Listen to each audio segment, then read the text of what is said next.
dinner time. Ayan, kasi pagod tayo. Treat natin yung sarili natin. Good evening, good evening. So, kakauwi ko lang. Tapos, first time ko tong natikman. Ito actually ay, di ko alam talaga ang pangalan niya. Pero, iyan is umani bread yan. Tapos, may chicken siya. Para siyang, yung umani bread is parang kamukha ng pizza dough. Pero napakanipis. Sobra niyang nipis. Tapos, ito ay ginawa ng bite size. Yan.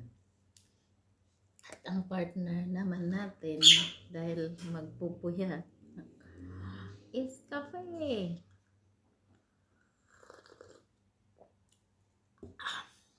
Marami siyang basta marami siyang ayan siya, tsura niya. First time ko siyang natikman at ayos naman. Nung unang tingin ko, sabi ko parang to, bago sa paningin.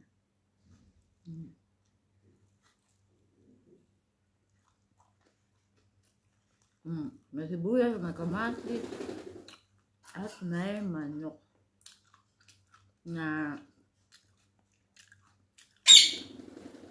nag-iingay yung aking karot. Kasi pinalabas ko ng hawla. Kaya nag-exercise ng kanyang pakpak. Harap. So, literal na ay o naman kalabas lang.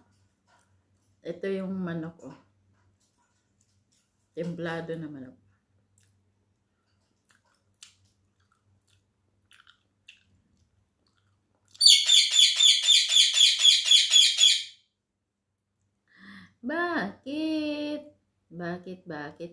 Bakit lumabas sa hawla?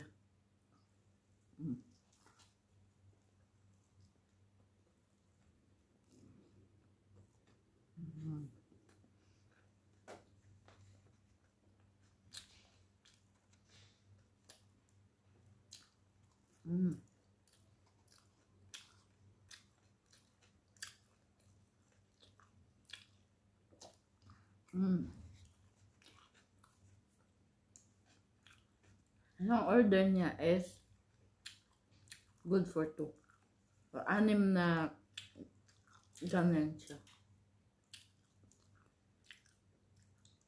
Sa halagang hindi lang 6. Madami pala.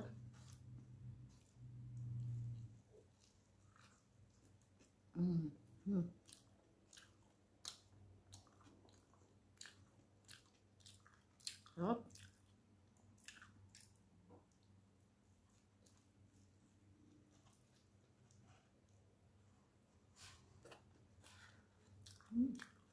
Ayos na rin.